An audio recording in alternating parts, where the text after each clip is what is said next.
In August 2007, 23-year-old Larson went hiking in the Red Hills near Cimarron County, Oklahoma. He became disoriented and got lost for 3 days when he was found by a search and rescue team. Jeremy recounted how he had repeatedly seen himself in the distance walking parallel to him. At first, the thought it was another hiker, but as this figure mimicked his every move, Jeremy realized he was staring at an exact replica of himself. A couple of years after his rescue, Jeremy posted his story online. This is his story. My name's Jeremy Lonan.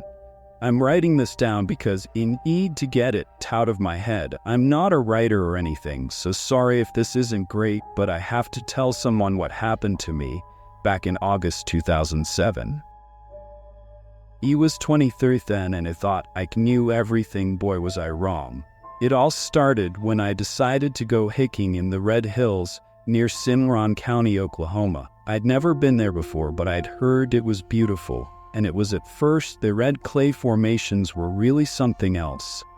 I remember thinking they looked like something out of a sci-fi movie. I'd always been into hiking ever since I was a kid. My dad used to take me and my little sister Sarah on camping trips every summer. We'd explore the woods near our home in Tulsa, and as I got older, I started venturing out on my own. By the time I was in college, I was tackling more challenging trails. The Red Hills seemed like the next logical step in my hiking journey. I spent weeks planning this trip. I pored over maps, read hiking forums, and even chatted with a few locals who'd been to the area. Everyone said it was a beautiful but challenging hike. Make sure you prepared, they all warned. I thought I had my backpack loaded with water, energy bars, a first aid kit, and all the other essentials. I even splurged on a new pair of hiking boots for the occasion. The night before I left, I had dinner with Mem. Why parents and Sarah mom fussed over me as usual. Are you sure you have enough water? Chest for the 100th time. Yes, Mom, is Ed, trying not to roll my eyes. I've got plenty of water, food, and everything else you need. Dad clapped me on the shoulder. He'll be fine, honey. Your boy knows what he's doing. I wish I could go back to that moment and tell myself to listen to Mom's worries. Maybe if I had, things would have turned out differently. He set out early on August 15th. It was hot as shell even in the morning. The sun was barely up, and already I could feel sweat trickling down my back, but I was excited as I started down the trail. It felt that familiar rush of adrenaline I always got at the beginning of a hike. The first few hours were amazing. The landscape was unlike anything I had ever seen before. The red clay hills stretched out as far as the eye could see, broken up by patches of scrubby vegetation and the occasional twisted juniper tree. It took dozens of pictures on my old flip phone, wishing I had a better camera to capture the beauty around me. I remember stopping for lunch around noon. I found a flat rock overlooking a particularly spectacular view and sat down to eat one of my energy bars. As I munched, I pulled out my map to check my progress. According to my calculations, I was making good time. I figured I'd reach my planned campsite by late afternoon. That's when things started to go wrong, though I didn't realize it at the time as I stood up to continue my hike. I noticed that the trail ahead looked different from what I expected. The map showed a gradual incline, but what I was seeing was a steep descent into a narrow valley. I frowned, double-checking my position. Must have taken a wrong turn somewhere, I muttered to myself, wiping sweat from my brow. I decided to backtrack a bit, hoping to find a familiar marker that would help me get my bearings. As I walked, an uneasy feeling began to creep over me. The landscape seemed to shift and change, with each step becoming increasingly unfamiliar. Hours passed, and my unease grew into full-blown panic. I was lost, utterly and completely lost in the vast expanse of the Red Hills. The sun was beginning to set, casting long shadows across the rugged terrain. That's when I saw it for the first time in the distances, silhouetted against the setting sun. Was a figure. My heart leaped with hope. Another hiker. Maybe they could help me find my way back. I raised my arm, waving frantically. Hey, over here, I called out. The figure didn't respond. Instead, it raised its arm in a mirror image of my own movement. It froze, me arm still half raised. I squinted, trying to get a better look at the distant Hiker as my eyes adjusted, a chill ran down my spine despite the oppressive heat. The figure looked exactly like me. I blinked hard, convinced I must be seeing things. When I opened my eyes again, the figure was gone. I stood there for a long time, staring at the spot where I'd seen myself, my mind raced, trying to make sense of what had just happened. "It's just the heat," I said aloud, trying to convince myself. "You're dehydrated, and your mind is playing tricks on you." But deep down, I knew it was more than that. What I'd seen felt too real to be a simple hallucination. As darkness fell, I realized I had no choice but to make camp for the night. I found a small outcropping of rocks that offered some shelter and set up my sleeping bag. I tried to eat another energy bar, but my stomach was in every sound made me jump, and I couldn't shake the feeling that I was being watched. I barely slept that night. Every time I closed my eyes, I saw that figure, my doppelganger, standing in the distance. When I did manage to doze off, my dreams were filled with endless red hills and a shadowy version of myself, always just out of reach. I woke up past the first light of dawn was breaking over the hills. For a moment, I forgot where I was, and I felt so easy. Then it all came rushing back. I was lost, and I had seen something impossible. I packed up my gear with shaking hands and set out again, determined to find my way back to civilization. The morning was cool, but I knew it wouldn't last long. I needed to cover as much ground as possible before the heat of the day is set, and as I walked, I tried to focus on practical things. I checked my water supply. I had about half left. If I rationed it carefully, it might last another day. Orwu food was less of a concern. I had packed more than enough energy bars and trail mix. The real problem was that I had no which direction would lead me back to the trailhead. It was around midday when I saw what again that there about 100 yards away was the figure. It was unmistakably the same build, same cloth, same backpack. My breath caught in my throat as I watched the doppelganger mimic my every move. "This isn't real," I whispered, squeezing my eyes shut. "This can't be real." When I opened them again, the figure was gone. I let out a shaky breath, relief washing over me, but the relief was short-lived. As I continued my journey, the doppelganger appeared, and again, always at a distance, always mirroring my actions. It tried everything I could think of to make it go away. I shouted at it, threw rocks in its direction, tried to run towards it once, but it always vanished before I could get close, only to reappear somewhere else moments later. By the end of the second day, I was a mess. I was sunburned, dehydrated, and thoroughly spooked. I had been walking for hours, but I felt like I was going in circles. Every hill looked the same, every rock formation identical to the last. That night, as I huddled in my sleeping bag, I heard something moving in the darkness. It sounded like footsteps circling my campsite. I called out, my voice cracking with fear, but there was no response, just the steady sound of footsteps, never getting closer but never going away. I didn't sleep at all that night. The third day was the worst.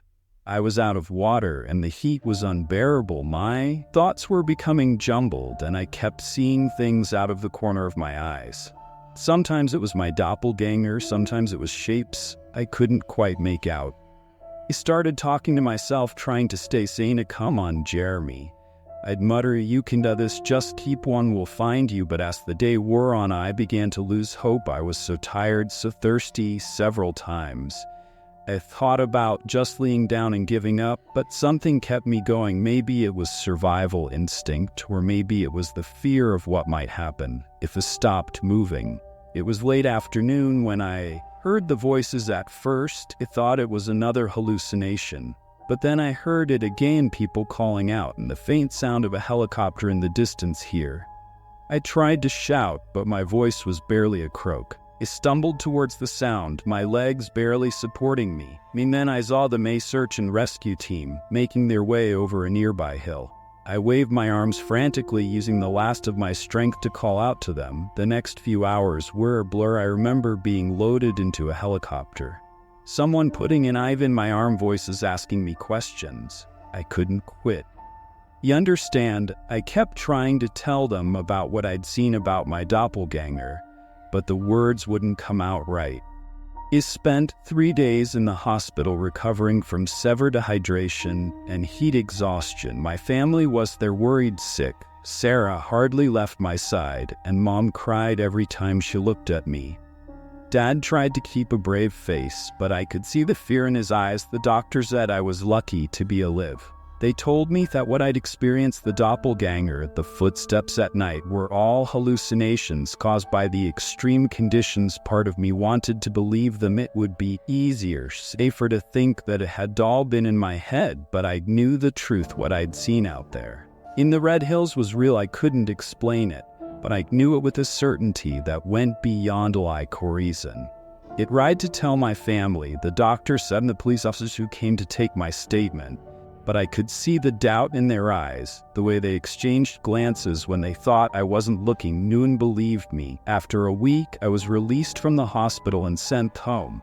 Everyone told me to rest, to take it easy, and give myself time to recover. But I couldn't relax every time I closed my eyes. Is all those Red Hills and my other self walking always just out of reach? I just started researching, spending hours online looking for any similar experiences. I found a few stories, hikers who claimed to have seen their doubles, sold folklore about doppelgangers, but nothing quite matched what I'd through weaker. I got home, it happened again. I was in my bathroom brushing my teeth before bed.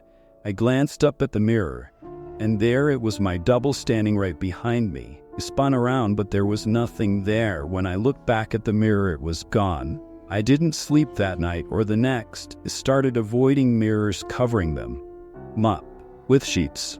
I stopped going out, afraid of what I might see in reflective shop windows or mirrors. My family was worried. They thought I was suffering from PTSD, which I guess wasn't entirely wrong. But how could I explain to them that my trauma wasn't just from being lost, but from what I'd seen out there? I started seeing a therapist, Dr. Anderson. She was kind and patient, but I could tell she didn't believe me either.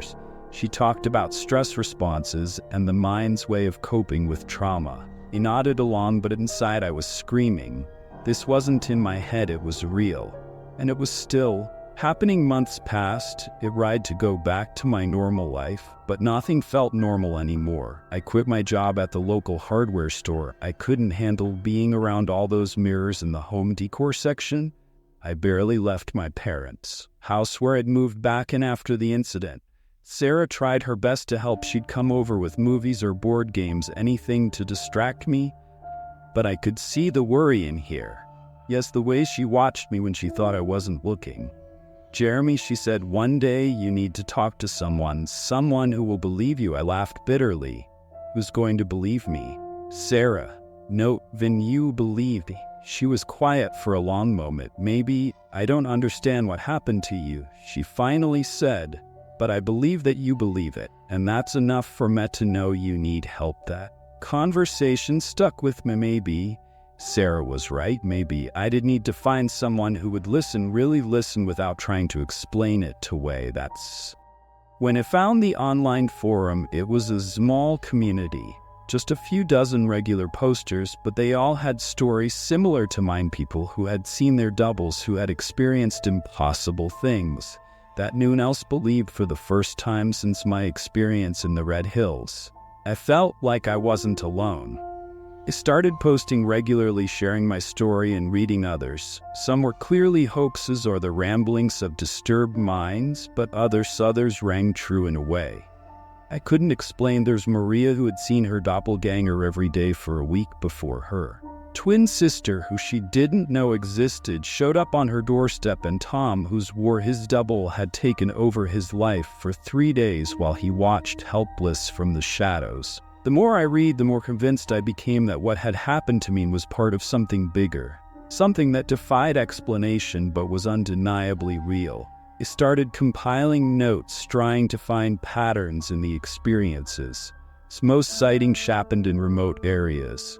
Many involved some kind of stress or danger, and almost all of them reported the same feeling of unease, of wrongness that I had felt. Deeper into my research, I started to feel a sense of purpose again.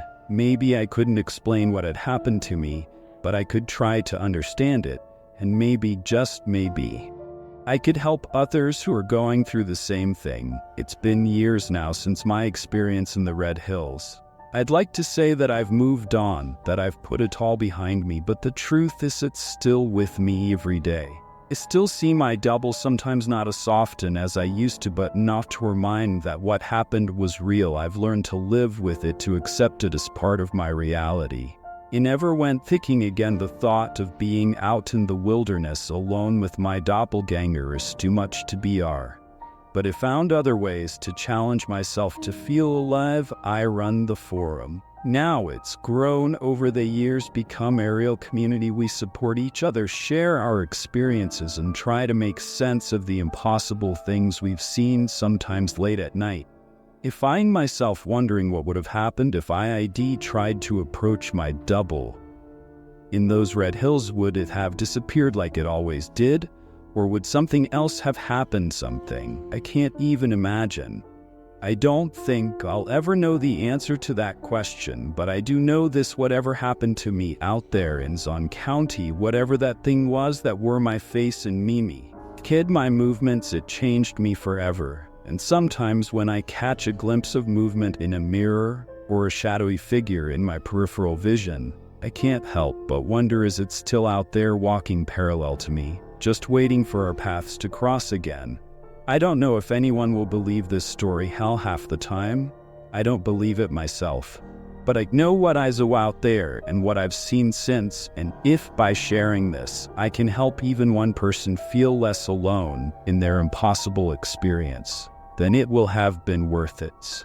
Or if you're reading this and you've seen something you can't explain, something that no one else believes, not that you're not alone. There are others out there who have seen the impossible, and we're here ready to listen, ready to believe. Because in a world where you can meet your own double on a lonely hill in Oklahoma, anything is possible. And sometimes the only way to stay sane is to embrace the impossible.